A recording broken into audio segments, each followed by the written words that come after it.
Intuitive eating, a horrible idea for people with ADHD and actually most people for that matter. Yeah, you heard me right.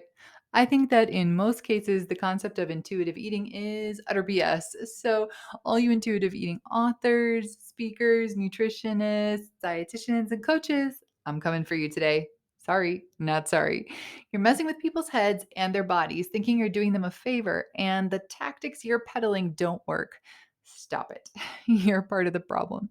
Normally, I would do a proper introduction, but I'm too fired up. My name's Julie Saad. I'm here to fix your health. Let's get into it. So, first of all, what is intuitive eating and where did it come from anyway? Well, it's the brainchild of two women, Elyse Resch and Evelyn Tribole. They're both registered dietitians, and they came up with the idea in the 90s after being frustrated in their work with clients. They would put their clients on these diets and find out that it just didn't work.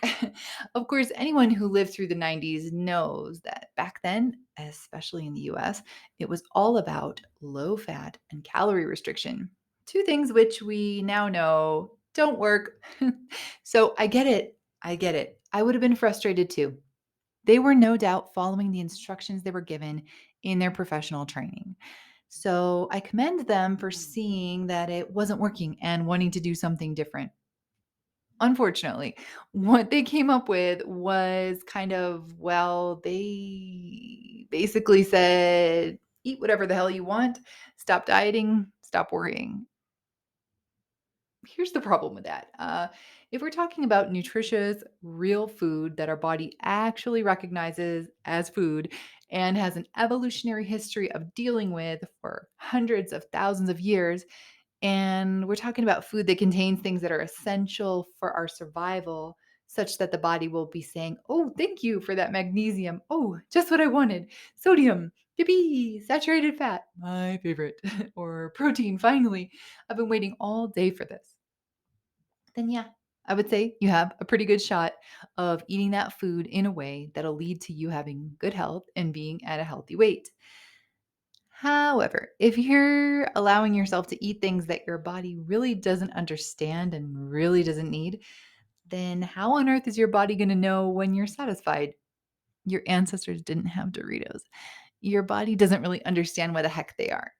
I don't know about you personally, but at this moment in time, I could probably eat, I don't know, 2.5 pounds of ground beef tops in one sitting, and I probably wouldn't want much else for many hours. On the other hand, I could easily eat an entire loaf of homemade bread, some Doritos, a family-sized pack of peanut M&Ms, and wash it all down with a liter of Dr. Pepper, and then be hungry again in a few hours. And don't ask me how I know I could do that.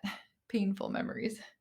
The point is, when you're eating crap, it creates two problems for your body. You already know this, but just in case you need to hear it again, problem one, a lot of this stuff is addictive. So the more you eat, the more you want. And problem two, you're not getting the nutrition you need. So you're never truly satisfied, no matter what.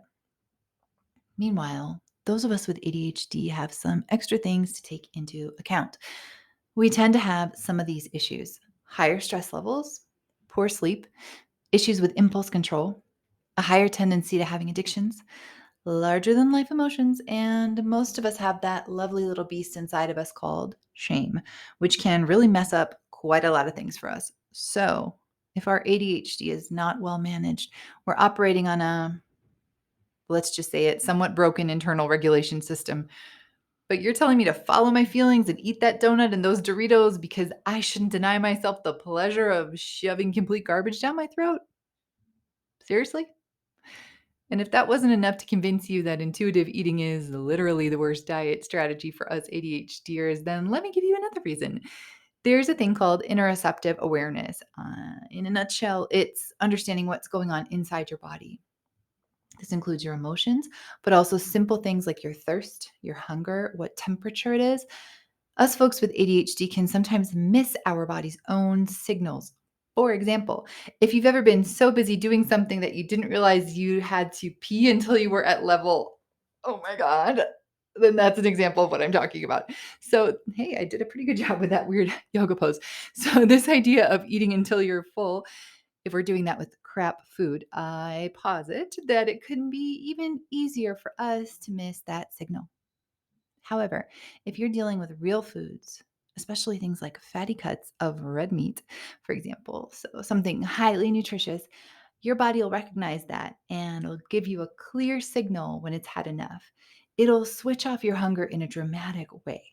Not in a, oh, my pants feel kind of tight. Maybe I should stop. Just one more bite kind of way. Mm-mm. It'll be like, that's enough, mouth. We're done here. Meal over. As a former carb crazy vegan, again, former vegan, I can testify that the first time I felt this sensation after going back to meat, I was like, oh, that's what it feels like when you're actually satisfied. I was just eating until I was in serious pain because I thought that that's how it worked. Whoopsies. You don't actually have to eat until you feel like you are bleeding internally? Hmm, who knew? But because when I was on a vegan diet and later a flexitarian diet with a lot of crap in it, that's basically when I stopped eating, when it hurt, like really hurt, not normal.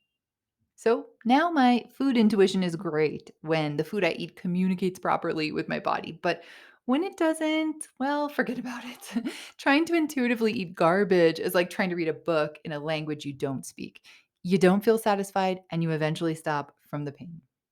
See what I did there? Would you tell someone to practice intuitive smoking?